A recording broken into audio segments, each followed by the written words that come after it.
நம்முடைய முதலமைச்சர் அவர்கள் ஆட்சிக்கு வந்த ஒரே மாசத்துல தமிழ்நாட்டிலேயே தன்னுடைய பெரம்பூர் தொகுதியை நம்பர் 1 தொகுதியாக மாத்தி காட்டிட்டார்.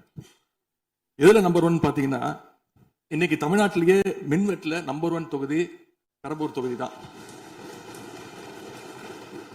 அதுவும் ஆளுங்கட்சிக்காரங்க என்ன தெரியுமா பேசிட்டு இருக்காங்க, அண்ணன் பவருக்கு வந்தா தமிழ்நாடு மாறும்னு பார்த்தோம், ஆனா அண்ணன் கைக்கு பவர் வந்த நாள்ல இருந்து தமிழ்நாட்டுக்கே பவர் போயிடுச்சு அப்படின்னு இன்னைக்கு ஆளுங்கட்சிக்காரர்கள் பேசிட்டு இருக்காங்க. கடந்த ஆட்சியில் அறிவிப்புகள் மட்டும்தான் செஞ்சிருக்காங்க, எதையும் செயல்படுத்தவில்லை. அது இல்லாமல் அவர் சொல்லியிருக்கிறார், நாங்கள் அது சம்பந்தமாக வெள்ளை அறிக்கை 2 நாள்ல வெளியிடுவோம், நீங்க அமைதியா இருக்கலாம், 2 நாள் அது சம்பந்தம் வெளியிடுவோம். அதுல அவங்க வாங்கின லட்சணம், எந்த லட்சணத்தில் அந்த டிரான்ஸ்பார்மர் வாங்கப்பட்டது அப்படின்னு தெரியும். அது இல்லாமல் அதற்கு முன்னால் இருந்த மின்சாரத்துறை அமைச்சர் அங்கே அமைதியாக உட்கார்ந்து இருக்கிறார். முன்னால் இருந்த மின்சாரத்துறை அமைச்சர் அமைதியாக உட்கார்ந்து இருக்கிறார். இது தேவையற்ற விவாதத்தை எழுப்ப வேண்டாம். அமைச்சர் பேசியது நீக்கப்படுகிறது, லட்சணம் என்ற வார்த்தை நீக்கப்படுகிறது. மாண்பு எதிர்க்கட்சி தலைவர் மின்சாரத்துறை அமைச்சர் 2 நாட்கள் பொறுமையா இருங்க, 2 நாட்கள் பொறுமையா இருங்கன்னு சொல்லும் போது எனக்கு அடுத்த 2 நாட்களுக்கு தமிழ்நாட்டில் மின்சாரம் இருக்குமா இல்லையா, இல்ல நாங்க எல்லாமே பொறுமையா இருக்கணும்னு அதை சிம்பாலிக்கா சொல்றாரா அப்படிங்கிற சந்தேகம் எனக்கு இருக்கு. இன்னைக்கு எங்க பார்த்தாலும் அறிவிக்கப்படாத ஒரு மின்வெட்டாக இருக்கு. குடும்பங்கள்லாம் குழந்தைங்களை கூப்பிட்டு வந்து சாலை மறியலில் ஈடுபட்டு இருக்காங்க. பவர் இல்லைன்னு தொகுதி எம்எல்ஏ போய் கேட்கலான்னு பார்த்தா எம்எல்ஏ யாருன்னு மக்களுக்கு தெரியல. நிறைய பேருக்கு இங்க இருக்கக்கூடிய எல்லாம், நான் தவறா சொல்ல, எல்லாமே புதுமுகங்கள். நமக்கே பாரு வெளில பார்க்கும்போது இவர் எம்எல்ஏவா இல்லையா அப்படின்னு தெரியல, உள்ள வந்தா தான் தெரியுது. நீங்க மின்வெட்டில நீங்க சொன்னீங்க, உங்களுடைய முன்னாள் அமைச்சர் ஆற்காடு வீராசாமி இருக்கிற போது மின்வெட்டால் தான் நாங்கள் ஆட்சியை மாறுகிறது என்றெல்லாம் சொன்ன கதையெல்லாம் இருக்கு. அதெல்லாம் சொன்ன பண்ணாங்க, நாங்களே அமைதியா இருந்தா அதுக்கு அங்கே தயவு செய்து எதிர்கட்சி தலைவருக்கு வாய்ப்பளிக்கிறார்கள். அந்த வாய்ப்பை நீங்கள் அவர் முதலமைச்சர் பேச்சதற்கு பிறகு பேசினால் அழகாக இருக்கும். பேரவைத் தலைவர்கள் நீங்க உட்காருங்க. நேற்று நான் பேசும்போது சில அமைச்சர்கள் குறுக்கிட்டு பேசினாங்க, அதற்கு நீங்க அனுமதி கொடுத்தீங்க. அதே மாதிரி இன்னைக்கு முதலமைச்சர் பேசும்போது சில வார்த்தைகள், தவறான வார்த்தைகள் பேசுறாரு. அவர் பார்ட்டி ஃபண்ட் அப்படின்னு சொல்லியிருக்கிறாரு. அவர் அமைச்சர் அந்த பார்ட்டி ஃபண்ட் எந்த பார்ட்டின்னு கூட சொல்ல தைரியம் தான் சொல்லுங்க, நாங்க அதெல்லாம் பேஸ் பண்ண தயாரா இருக்கோம். எதையும் ஆதாரத்தோடு எதையும் பேசுங்க. இங்க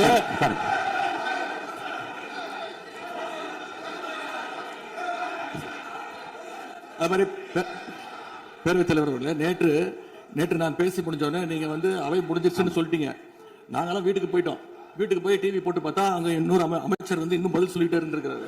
அதற்கெல்லாம் நாங்க இப்ப என்ன பதில் இது, என்ன மரபு இது? நீங்க இப்ப பேசிக்கிட்டே இருப்பீங்களா, நாங்க பார்த்துக்கிட்டே இருக்கணுமா?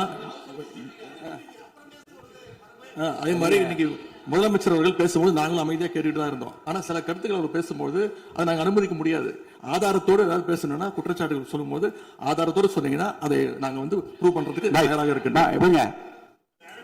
மாண்புமிகு உறுப்பினர் அவர்கள் இருங்க, நேற்று மாண்புமிகு எதிர்க்கட்சி தலைவர்கள் பேசியதும் மாண்புமிகு பொதுப்பணித் தலைவர்கள் பேசியதும் ஆதாரம் இல்லாமல் பேசக்கூடாது என்று நான் சொன்னேன்.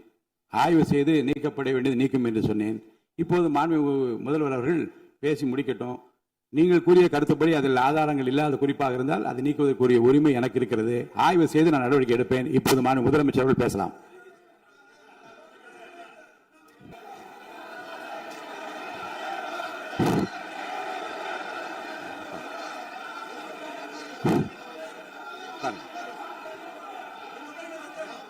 பாருங்க பாருங்க பாருங்க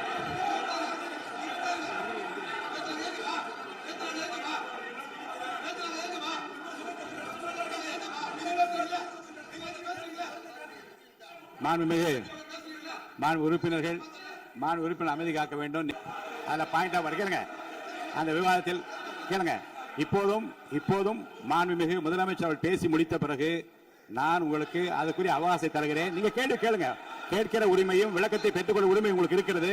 அதற்கு அவகாசத்தை நான் தருகிறேன். மாண்புமிகு தினம் கூட எதிர்க்கட்சி தலைவர் சொன்னதை முழுமையாக கேட்டு இறுதியில் ஒரு வாய்ப்பு தந்தீங்க. அதுவும் இல்லாம இந்த நேரத்தில் நேரலையில் நீங்களும் பாக்குறீங்க, அங்கிருந்து உரிமையில் விழித்து இந்த பக்கம் இருக்கிற உறுப்பினர்களை பார்த்து அப்படின்னு உரிமையில் விழிப்பதை உங்கள் மூலமாக கண்டிக்கிறேன். அந்த வார்த்தையை அவை குறிப்பில் இருந்து நீக்கிறோம்.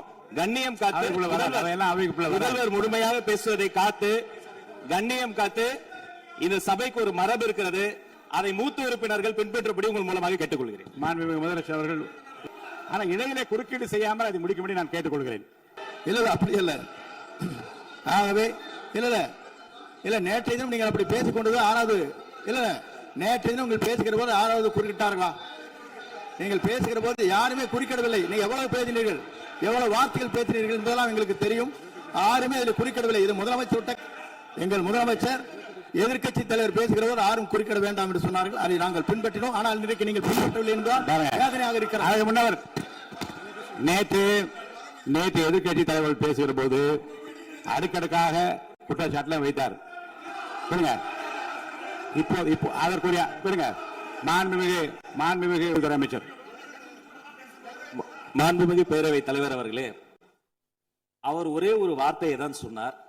பார்ட்டி ஃபண்ட் என்ற வார்த்தையை கேட்டு எதிர்க்கட்சி நண்பர்கள் கோபப்படுகிறார்கள். ஆனால் அதன் மீது உங்களுக்கு பாயிண்ட் ஆஃப் ஆர்டர் தருவதாகவும் நீங்கள் சட்டப்பேரவைத் தலைவர் சொல்கிறீர்கள். நேற்றைய தினம் இதே போல வெற்றி தலைவர் அவர்களினுடைய வழிகாட்டில் வளர்ந்த நாங்கள் சகிப்புத்தன்மையோடு அவர்கள் பல வார்த்தைகள் சொன்னார்கள். புதிதாக சோஃபா மாடல் என்றார்கள், குதிரை பேரம் என்றார்கள், எத்தனையோ வார்த்தைகள் சொன்ன போது சகிப்புத்தன்மையோடு அதை கேட்டு பொறுமையாக இருந்தோம். இவர்கள் குதிரை பேரம் எல்லாம் அவைக்குள் நீக்கப்பட்டு விட்டது. சரி, சோஃபா மாடல் என்று சொன்னார்கள். ஆதாரம் கேட்டு இப்படி எழுந்து நாங்கள் கொந்தளிக்காமல் ஒரு சட்டமன்றத்தில் ஒரு உறுப்பினர் எப்படி நடந்து கொள்ள வேண்டும் என்பதற்கு எடுத்துக்காட்டாக தமிழக வெற்றி கழகத்தின் உறுப்பினர்கள் நடந்து கொண்டார்கள். இப்போது மதிப்பிற்குரிய எதிர்க்கட்சி தலைவர் அவர்களே, உங்களூடாக நான் கேட்பது என்னவென்றால், அவர்களினுடைய கட்சி உறுப்பினர்களை அவர் அமைதிப்படுத்தி முதல்வர் அவர்கள் உரையை முழுமையாக கேட்டு சகிப்புத்தன்மைக்கு சட்டமன்றத்தில் இந்த பக்கம் மட்டுமல்ல அந்த பக்கமும் எடுத்துக்காட்டாக இருப்பதற்கு அவர் வழிவகை செய்ய வேண்டும் என்று உங்கள் மூலமாக கேட்டுக்கொள்கிறேன். மாண்புமிகு முதலமைச்சர் அவர்கள்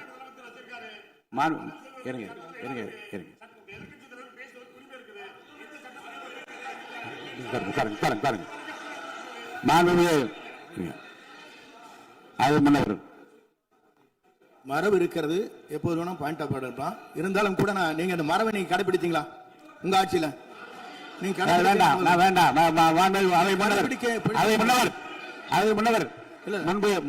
முன்பு எப்படி நடந்தால் என்பதை பற்றியோ முன்பு நடந்த நிகழ்வுகள் பற்றியோ நீங்கள் சொல்லி மீண்டும் இந்த அவையினுடைய மாண்பை குறைக்க வேண்டாம் என்று நான் கேட்டுக்கொள்ள வேண்டாம். இப்போது உள்ள பிரச்சனை, மாண்பு முதலமைச்சர் அவர்கள் தன்னுடைய பேச்சை உறுதி செய்து முடிக்க வேண்டும். அவர் முடித்த பிறகு எதிர்க்கட்சி தலைவருக்கு நான் நிச்சயமாக வாய்ப்பு தருவேன். அவர் கேள்வி கணைகளை தொடுக்கலாம், சந்தேகங்களை கேட்கலாம், விளக்கம் தருவதற்கு மாண்பு முதலமைச்சர் அவர்கள் தயாராக இருக்கின்ற அமைதியாக அமரும்படி நான் கேட்டுக்கொள்கிறேன். இப்போது எந்த விதமான பாயிண்ட் ஆஃப் ஆர்டர் பேசிய பேச்சுக்கள் என்ன இருங்க, என்ன உங்களுக்கு சந்தேகம் இருக்கிறதோ, வினாக்கள் இருக்கிறதோ அதை நீங்க கேட்கலாம். அவர் பதில் சொல்வதற்கு தயாராக இருக்கிறார். பேசி முடிக்கின்ற வரை அமைதி காக்கும்படி உங்களை நான் கேட்டுக்கொள்கிறேன். மாண்புமிகு எதிர்க்கட்சி தலைவர் முழு ஒத்துழைப்பை நீங்கள் தர வேண்டும் என்று நான் எதிர்பார்க்கிறேன்.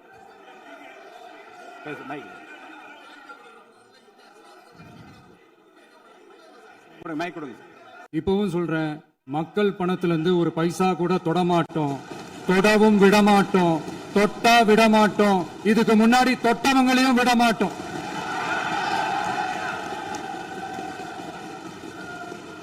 ஒவ்வொரு ஊழலா வெளியில வரும் போலே,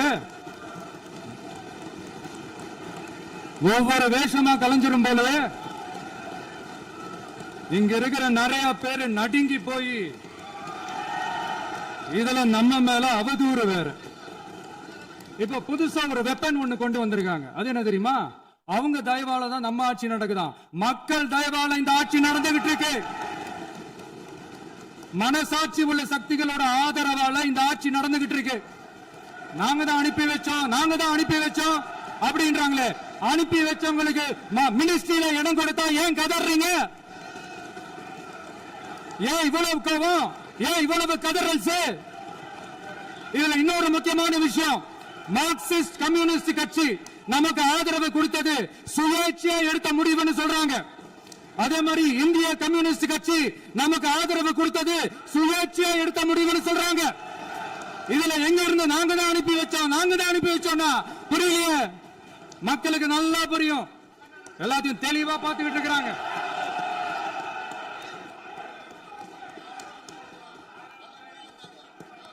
முதலமைச்சர் கண்டினியூ பண்ணலாம். முதலமைச்சர்